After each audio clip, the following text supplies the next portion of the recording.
Life in my 60s and in yours if you're in your 60s. Comment down below. Let me know how old you are. Coming up ahead, I'm going to tell you with all the subjects are going to be we're going to talk about in the future.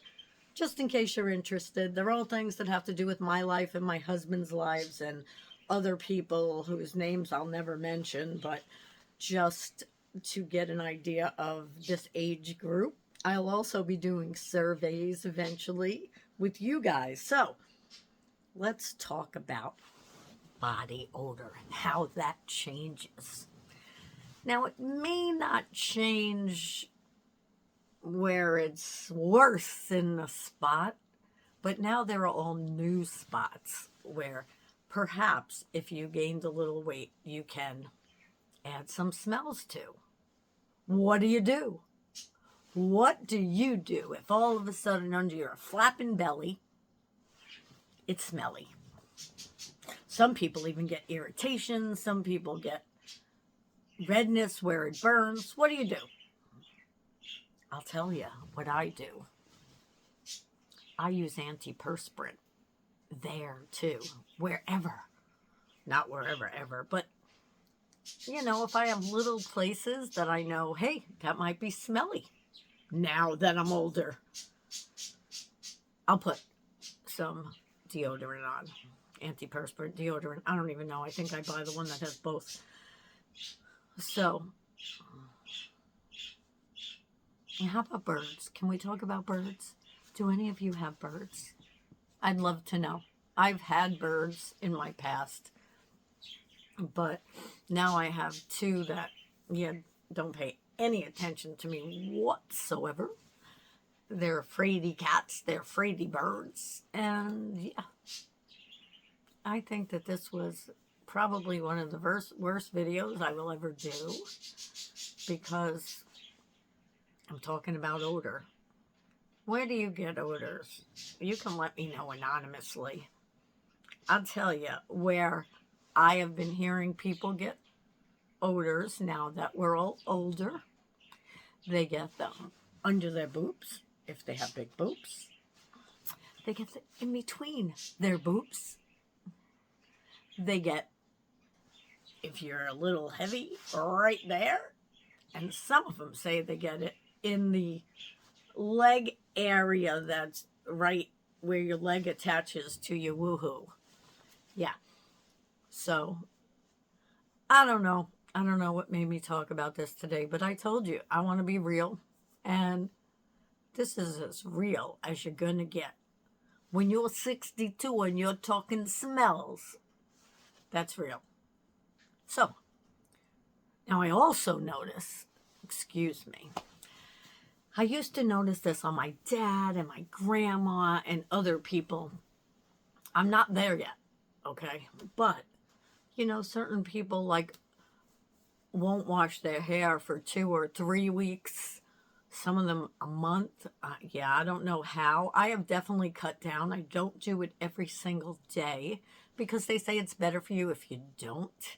And I also dye my hair, obviously, so it somehow makes it lighter because, I don't know. It just washes away quicker, I feel, even though it's permanent. Don't ask.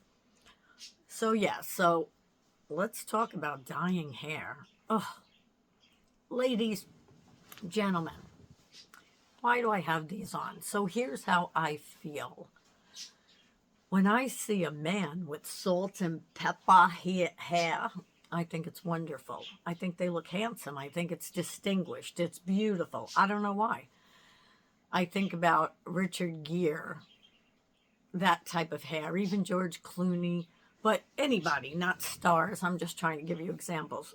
I think they look great. Women, don't all kill me for this. I think most women look excellent with their white hair. I think what happens sometimes, though, is because of your color, the color, like my mother was a very olive color, and when she used to stay in the sun, she'd get very tan without even trying. She could be out there 10 minutes a day, and her face would get significantly more brown each day, literally brown. And because of that, I don't know, her white hair just stood out too much and it made her look old. I always felt like it made her look old, my mother with white hair. And then recently I was thinking about dyeing my hair to, what's it called? Gray bonding, so that they slowly add gray in, and then until it all grows in, then you don't have to worry about your roots. That'll take a very long time. But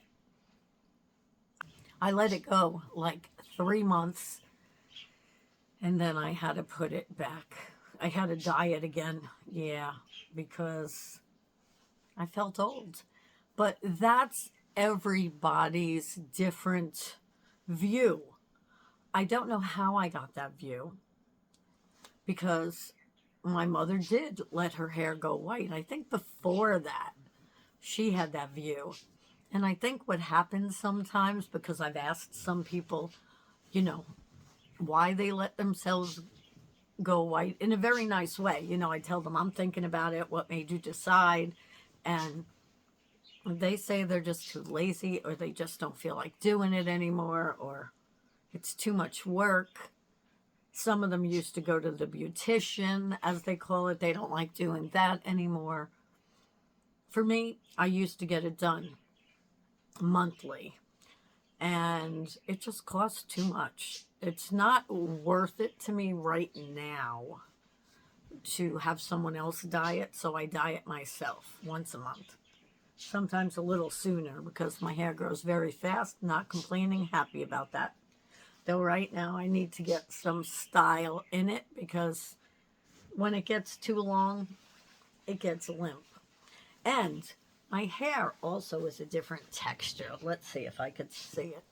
It's a totally different texture, and I realized years ago that's because it's gray. So my hair, thankfully, looks shiny and everything, but it's also a totally different texture than it used to be. It's now that gray underneath, and you know how like they'll stick up a gray here, a gray there. Yeah. So I noticed that it is different, but I still think it's beautiful. I'm not going to complain. But I need some shape, and I will have that soon. At least I have this part rounding my face. So let me know about you. Number one, white hair, yes or no? For anybody, not just for me. And see, I can't do it because I know it would make me feel old right now, and I don't want to. I'm doing my best to stay whatever I'm staying. 62, I'm still a young man. So that's it. That's all I have for today. I'm going to put ahead, behind, next. I'm going to put all the different things I'll be talking about this year, like I said before. And if there's anything you're interested in, or interested in hearing about sooner, let me know in the comments. And thank you so much for hanging out with me. Life in my 60s. Marion. See you soon, guys. I'm going to do my best to do this 3 times per week. Today, I want to talk to you about all the different things that I am going to be talking to you about in the future, because I think some of them are pretty funny. So if you don't mind, we'll start off with that. Let me know if you have any that you want me to add in the comments. So I'm going to talk about the new body smells that you get as you get older in different spots. Thin skin for women. I don't know if men get thinner skin anywhere, but we do. Marriage later in life. Personal development. Weight loss. My reselling business. Friends, and how many of us who are resellers on my other channel are introverts. Are you an introvert or an extrovert? Let me know. We're going to be talking about new pains that you get all of a sudden, and even some body parts that you didn't know you had, but now you do. New sleeping patterns for some. So then let's get real. parents, trauma, past relationships, whatever sets the tone for now. I want to get into. I want to get into things that I'm thinking about. Oh, I want to get into things like Social Security. Then there's compromise, letting things go, sugar, diabetes, tick-borne diseases, thyroid diseases. About my other channel, I'd love to share things with you. And about growing up in the 60s. I was born in 1964. I'd love to talk about that too, and the difference now, because I think it's something that we can all associate with and all really, really get into. So those are going to be my subjects over this year. And